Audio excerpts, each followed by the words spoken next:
It's good to see you. Hey, friend, you're not alone.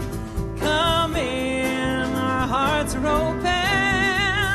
Welcome home. Come on, the Spirit's moving. Our love is here to grow. Wake up, the coffee's brewing.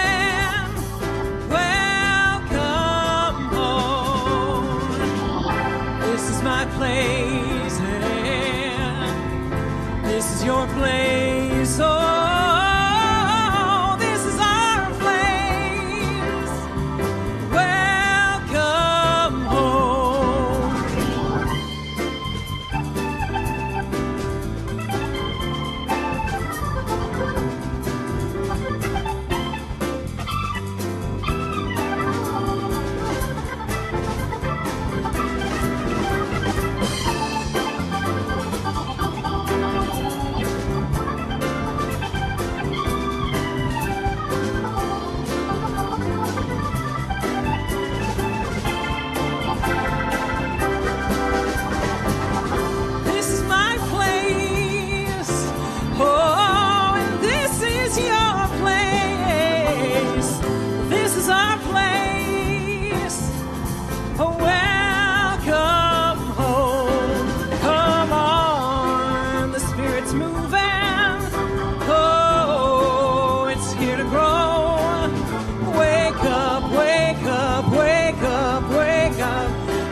I really wanted Becca to sing that song, Welcome Home.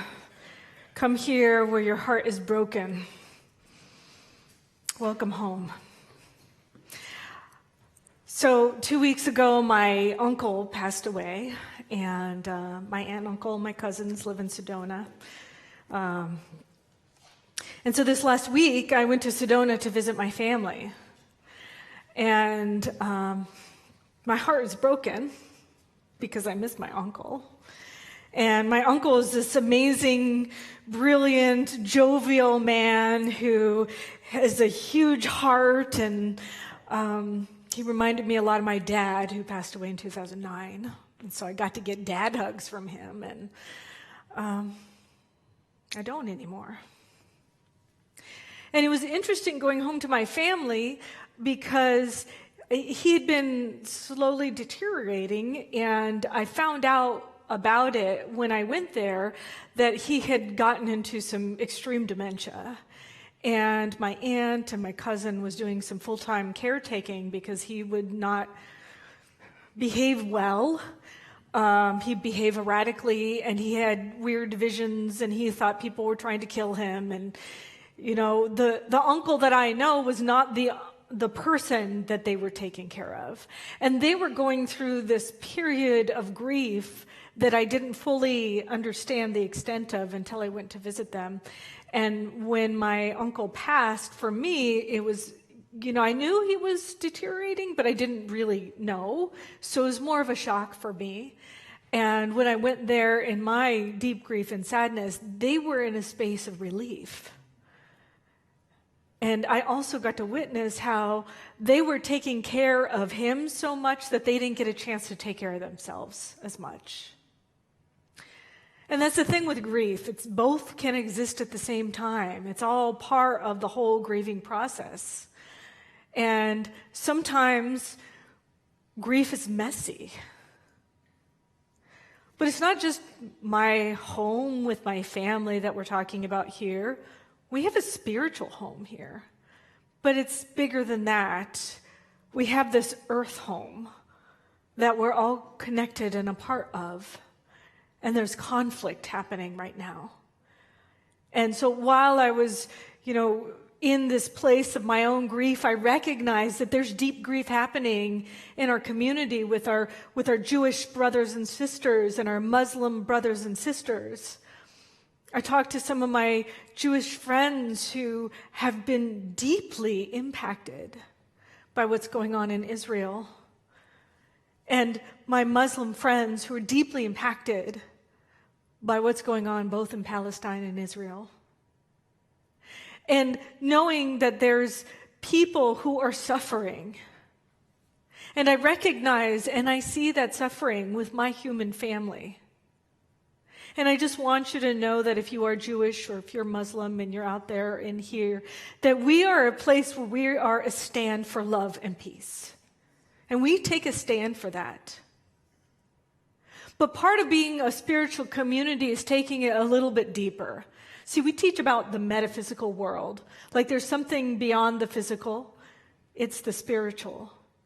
And if we're all part of an interconnected system, we actually can make an impact on the whole by our intentions and our actions.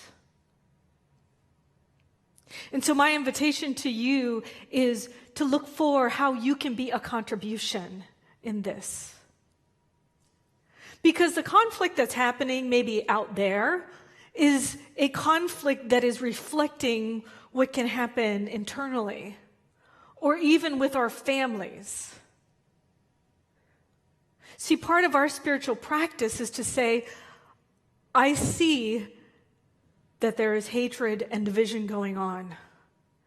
And I am a place where I can take a stand for peace. So if I have any hatred or division in my heart in any way, shape, or form, I am participating in that in some way. If I am in conflict within myself or with my family members or my community, I am participating in the world of conflict. And so it's incumbent on me to look for those areas and to learn how to be a place where love shows up. How do I have healthy communication? How do I take a stand for love? How do I witness and take a stand for peace? And that comes in multiple ways, and each person is going to have a different call and how they're guided to take that stand. But it goes from the inside out and the outside in.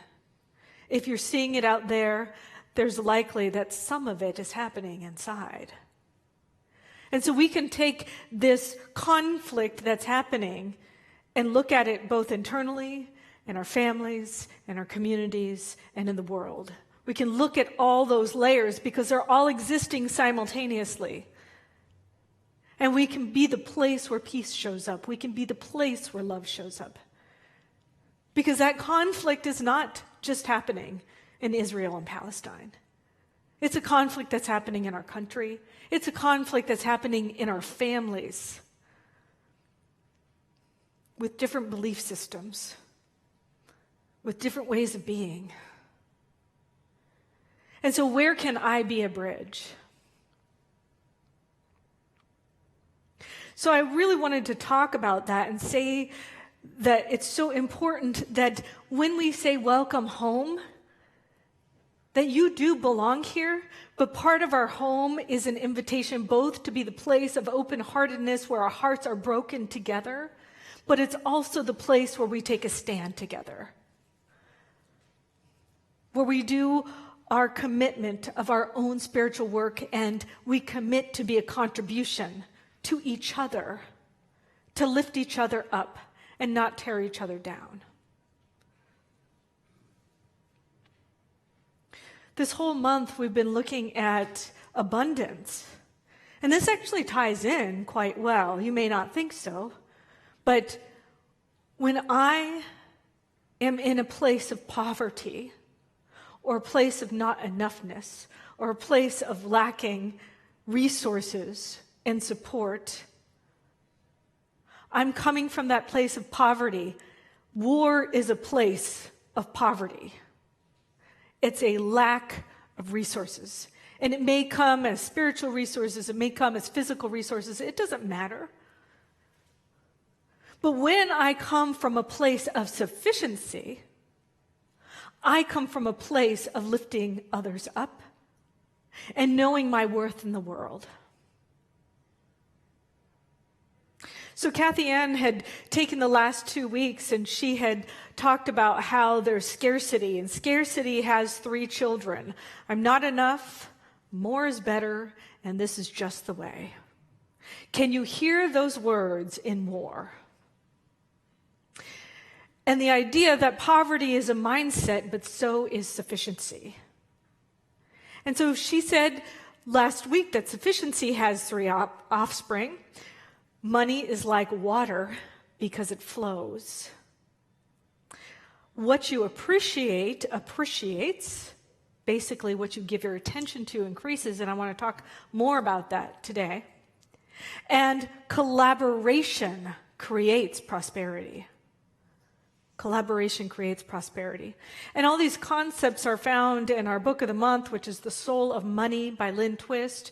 You can buy it if you're here today. We got more ordered. So this is a very powerful book. It's very powerful because Lynn Twist has been out in the world being the place where abundance shows up, being the place where sufficiency shows up, being the place of creating a world that works for everyone. She's actually done this, and she knows exactly how it shows up in our lives. And so if you're in a place of feeling like you don't have enough or you aren't enough, this talk was designed especially for you. So I wanted to talk about what you appreciates. What you put your attention on grows. There are people who are out there right now going, where is God in this? And there's people that are going, why isn't God here? And you may be feeling that way too. Why isn't God in the midst of this war? Why isn't God in the midst of my family that's experiencing drama or trauma? But the question really is, where is God in this? That's the question to be asking. Where is God in this? Because what we appreciate or what we focus on grows. Where we put our attention, it grows. Where I notice God showing up, I will notice more of God showing up. When I recognize the miracles that are happening in my life, more miracles happen in my life. What is that parable of the talents? This was not in my notes, but the parable of the talents, it reminds me, they said, oh, there's a person who was given some, and like 5 talents. I don't know what the talents stand for. I could be like a really educated minister and know that, but I'm not. The 5 talents, and then there was somebody who was given like 3 talents, and then there was somebody given 1 talent. And the person with the 5 talents, like, used them, circulated them, got them out in the world. Same with the 3 talents. They both doubled their money. And then the person with 1 talent, like, buried it in the sand and came back and had the 1 talent. And the parable goes, oh, that which you have, you're given more of. And the person with the 1 talent, they said, oh, we're going to take that talent away from you. Well, it seems rather unfair. They're like, but I just held on to it. But the deal was the people who were utilizing the talents, which is actually a great metaphor. I mean, I'm sure talent was like some form of money, but really our talents, what inherently were already given, those of us using it out in the world and being a contribution in the world, it multiplies for us. And those of us holding on to it with a scarcity mindset, it gets taken away because it's never used.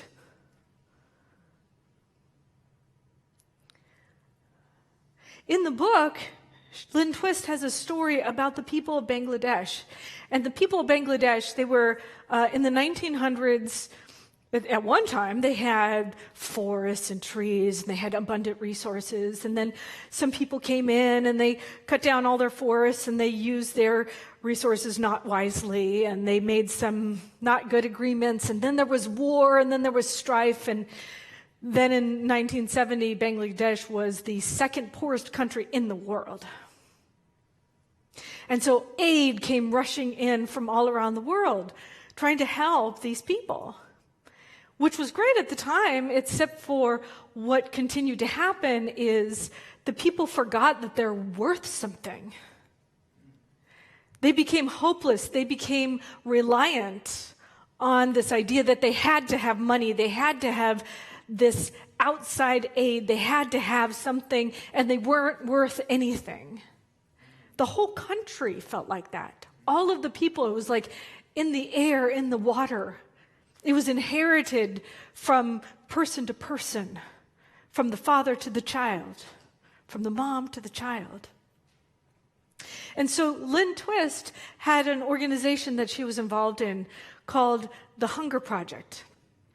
And part of the Hunger Project was to partner with people to see how they could co-support and collaborate. That's the intention, to be a place of upliftment.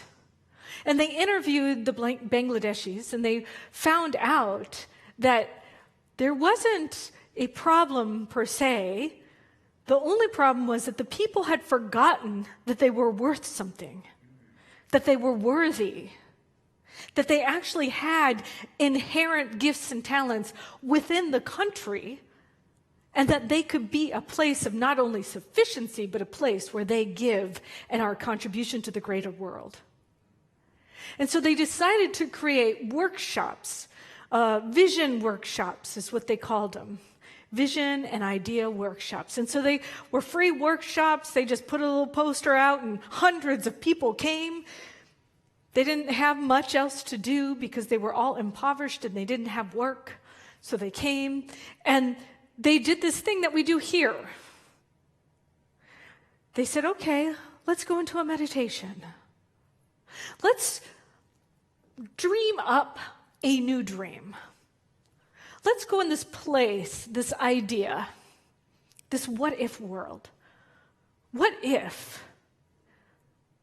the Bangladesh people were a place where sufficiency showed up? What if the arts, the culture, the creative nature was a place where the people could imagine themselves and express the beauty that they are? What if they could have their own resources and be a place of contribution out into the world? What if they were a place that were giving equally out? What if they were a place of being worthy, worthwhile? And when they did this first workshop, the people had their eyes closed, and Lynn saw them as they were imagining this possibility, imagine this country that is prosperous. And as they were imagining this country, tears started flowing from the people who were in the workshop. And she noticed one or two tears, and then she noticed everybody was crying. They were remembering their worth.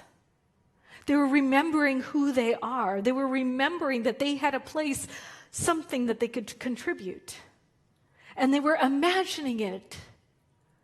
And when they imagined it, they came out of the workshop and they started sharing their ideas. What came up in that vision? What did they see? What could they imagine? How could they be a place, a space of contribution? And they were excited, and they went off to their towns, and they kept having these workshops. They taught other people to do this imagining of the possibilities. And as they imagined the possibilities, more and more people came up with ideas on how they already had the resources that they needed. And they started utilizing those resources to be a benefit in the world, and they started awakening to their own worth and worthiness. They started building roads. They started seeing things that were already on their land that they could utilize. And now today, Bangladesh is a much different place. It's a place known for its poetry, known for its marketplace, known for the creative crafts and textiles that come through that country. But this story might be your story, too. This story might be the place where you've forgotten who you are and that you were born with something to be a contribution in the world. 2 weeks ago, I did a practitioner retreat for the Center for Spiritual Living Dallas practitioners. And their retreat was focused on the superheroes that they are. And so we did a little hero's journey exercise throughout the couple of days. And part of the hero's journey is that the reason why it's so powerful is because it is our story. Each and every one of us are on a personal hero's journey. And we all have the confrontation, which is the challenges, which is our thoughts, our beliefs, our ways of being that tell us we're not enough, that say we're too old, that say we're too young, that say anything that contrasts with this idea that who we are is worthy and a place to be a contribution in the world. And so we went through this hero's journey, and as I was walking on one of the meditative walks we had, I found this acorn. And I was reminded of the story about the acorn. See, the acorn has everything within it to be the oak tree. It has the fulfillment contained within it. I'm teaching this class. Next week is our final week on this book, This Life is Joy, from Roger Teal. And in the book, this last week was, this desire is fulfillment. This desire is fulfillment. And the whole concept, which he brought up, this whole acorn thing, is that in the acorn is the fulfillment of the oak tree. Just because you don't see it doesn't mean it's not there. And when we have a desire for, I don't know, world peace, that desire actually contains the fulfillment of it, and we just need to realize the truth of who we are in order for it to unfold. Everything contained for the fruition of the oak tree is already within the acorn, just like our desire for helping refugees, for helping people remember who they are. There is a fulfillment already in it, promised within it. And so whatever your desire is of being a benefit to the world, the fulfillment is already in it. If your desire is to be a contribution in some way, shape, or form, then you already have what it takes to be that contribution. And sometimes you may need to encounter the conflict, the place where somebody's telling you you aren't worthy, you aren't enough, or maybe you're telling yourself that. But we're here to overcome. And how do we overcome? We overcome by knowing the truth of who we are. You know, in the book, This Life is Joy, he talks about, are you praying for peace or are you praying from peace? There's a difference there. Because when I'm praying for something that's out there, I feel like I don't have it. Do you feel the difference? Oh, I'm praying for that thing because I really am not feeling peace. Well, the challenge for you is to say, I am the peace. I am the acorn, and maybe I haven't been the oak tree yet, but inherent within me is that seed of peace. And so I pray knowing the fulfillment of the end. And when I pray from there, everything I need unfolds before me. And so, can you shift your attention? Can you shift where you're praying from? Can you shift where your energy is from? If you can shift into that, you have found the source of your power. And the source of your power is infinite. The real source, the infinite source, is our only source. And when I'm tuned into that, everything is possible. That's where all possibilities reside. So whatever is out there as an effect starts shifting as soon as I shift myself. And so today I take a stand for peace. I imagine a new world of possibility. I come to this place of knowing that the world has peace contained with it. And I take a stand for peace in my family, because sometimes when I'm welcomed home, there might be drama, or conflict. I take a stand for peace in my spiritual community because sometimes in my spiritual community, there's conflict. And so I take a stand for peace. If I notice that I go out in the world in Seattle or wherever, whatever city you're in out there, and I notice that there's discord, I take a stand for peace. And I learn how to be a place where that peace shows up. Sometimes I need new skill sets. Sometimes I need to learn how to be the place of peace. Sometimes I wasn't taught this being a place of peace in the world. I got to learn how to communicate, how to build bridges instead of tear them down. I got to find the places in me where I'm not being peaceful. When I'm driving,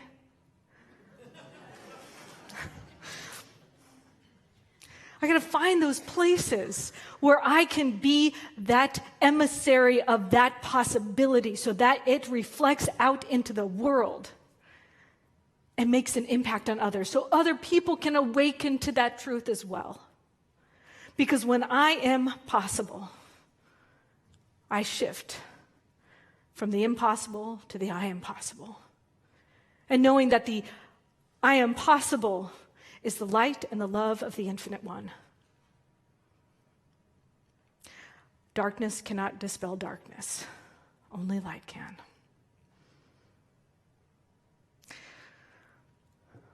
Peace is the way. There's no other way around this conflict. There's no other thing for us to do except be what we want to see out in the world, as Mahatma Gandhi had invited us to be. And so I invite you to be that place. I invite you to be the place where peace shows up. I invite you to be the place where love shows up. And when you are in conflict, I invite you to find the love within. And if you need help, I invite you to look around in the community and allow people to see you for who you are. That's our job, is to see each other for who they are. I see the God in you. And if you still need help, you call on our practitioners. Man, they are rocking it. They know how to pray. They know how to remind you that the essence and the power of the entire universe is contained within you, and they see it without a doubt. And if you need that right now, I encourage you to take advantage of it, because that's what we're here. That's what we're here to be in community. And if your heart is broken, I encourage you to cry.